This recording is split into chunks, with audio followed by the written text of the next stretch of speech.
તો હવે 181 દિવસ પછી કેદારનાથ ધામના કપાટ ખુલ્યા છે। સવારે 8 વાગે કેદારનાથના કપાટ વિધિવત રીતે ખોલાયા। સીએમ પુષ્કરસિંહ ધામીએ પૂજા કરી। પહેલા દિવસે 10,000 ભક્તો દર્શન કરશે તેવો અંદાજ છે। 51 ક્વિન્ટલ ફૂલોથી મંદિરને શણગારવામાં આવ્યું છે। ચારધામ યાત્રાને લઈને શ્રદ્ધાળુઓમાં અનેરો ઉત્સાહ છે। દેશભરમાંથી હજારો ભક્તો દર્શન માટે પહોંચ્યા છે અને અહીંયા દર્શનાર્થીઓની ભારે ભીડ પણ જોવા મળી રહી છે।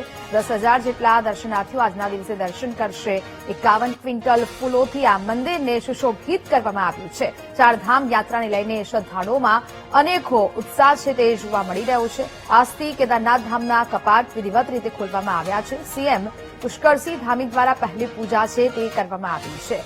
અહીંયા ફૂલોથી મંદિરને સુંદર રીતે શણગારવામાં આવ્યું છે। ધીરે ધીરે ભક્તો અહીંયા પહોંચી રહ્યા છે અને હવે આ ચારધામ યાત્રાની શરૂઆતને સૌથી પહેલા આજે કેદારનાથના કપાટ છે તે આજથી ખુલ્યા છે। પૂજા અર્ચના કરવામાં આવીને હવે ધીરે ધીરે દર્શનાર્થીઓનો ધસારો પણ જોવા મળશે। 51 ક્વિન્ટલ ફૂલોથી મંદિરને સુશોભિત કરવામાં આવ્યું છે, શણગારવામાં આવ્યું છે અને હવે ભગવાનના દર્શન કરવા માટે શ્રદ્ધાળુઓ અહીંયા ધીમે ધીમે પહોંચી રહ્યા છે। આજનો અંદાજો છે તે લગાવવામાં આવ્યો છે। 10,000થી વધુ ભક્તો છે તે અહીંયા આજે દર્શન કરવા માટે પહોંચી શકે છે। કેદારનાથ ધામના કપાટ છે તે ખુલી ચૂક્યા છે અને હવે દર્શનાર્થીઓ અહીંયા દર્શન કરવા માટે પહોંચ્યા છે। 181 દિવસ પછી કેદારનાથ ધામના કપાટ ખોલવામાં આવ્યા। સવારે 8 વાગે કેદારનાથના કપાટ વિધિવત રીતે ખોલવામાં આવ્યા છે। પૂજા અર્ચના કરવામાં આવીને ત્યારબાદ મંદિરના દ્વાર ખુલ્યા છે।